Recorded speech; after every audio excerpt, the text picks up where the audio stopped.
Përshëndetje miq të dashur, sot do t'ju marr me vete në kopësht për të vjel domate të freskëta dhe për t'i përgatitur së bashku një salcë shumë të shijshme me borzilok dhe rikon. Është një recetë e thjeshtë, krejtësisht natyrale dhe pa konservues, e cila i ruan shijen e verës në shishe për më shumë se një vit. Le të fillojmë me përgatitjen. Si e shikoni, domatet janë të kopshtit tim dhe plotësisht organike. Kam zgjedhur këtë varitet domateje, pasi nuk ka shumë fara, por është plot me tull. Domatet e vjelura nga kopshti im vendosim në lavapjat dhe i bëjmë një larje të mirë. Pasi t'i keni larë mirë domatet me ujë të bollshëm,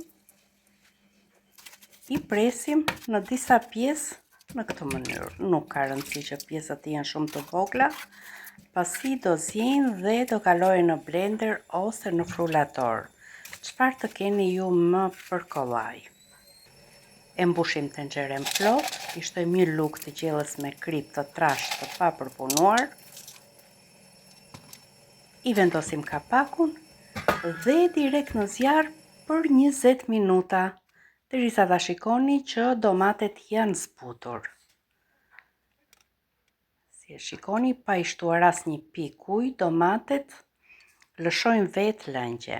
Pasi i kam lënë të ftohen pak, sigurisht për të ruajtur blenderin, i kalojmë në blender dhe i bëjmë të gjitha kremoze.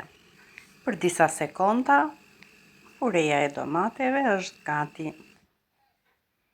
Megjithatë, nuk do ta lëm aq sa e bluan blenderi, por do ta kalojmë në këtë kullonj. Këtu ngelen edhe farat, por edhe lëkura. E ngacmoj me një spatull, derisa ta shikoni që në kullonj janë vetëm farat e domates. I largojmë farat, vazhdojmë të bluajmë sërish domate të tjera. Në fakt në blenderin e parë unë harrova të shtoja gjithë e borziloku, por do shtoj tani më me shumicë dhe kompensohet aroma edhe për blenderin e parë.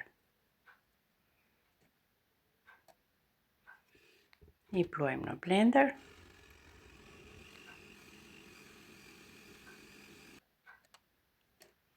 Sërish i kullojmë. Do ngelet edhe pak nga gjethet e borzilokut, por është pa problem pasi salca e merr aromën e borzilokut.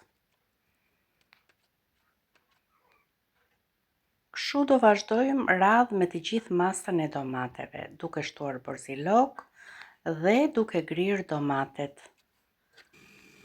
Varet edhe nga madhësia e blenderit. Në fakt unë dhe domatet nuk i peshova. Pasi e kulluam të gjithë masën, e kemi vendosur në tenxhere, i shtuam një lugë të gjellës sërish me krip të trash, pak piper të zi dhe e ziejmë në zjarr të ulët. E filloj me zjarr mesatar dhe më pas e ulim për gati 2 orë. Derisa ta shikoni që salca të ketë marrë këtë trajtën kremoze, as shumë e trash, por dhe jo e hollë. I shtojmë pak rikon në fund, e lëm të zijmë vetëm 5 minuta, sa të aromatizohet salca. Dhe më pas, kështu të nxehtë si e kemi, e vendosim në për shishe qelçi. Kapakët duhet jenë të rinj, por edhe nëse nuk i keni të rinj, mjafton që ta shikoni që ato ngec filetimi, mund t'i përdorni. Edhe unë i kam përdorur një herë më parë këto kapak, po i përdor për herë të dytë. I lëm të ftohen plotësisht dhe më pas i kontrollojmë. Nëse e shikoni që nuk ka rrjedhje, i keni gati për të ruajtur në një vend të errët për dimër.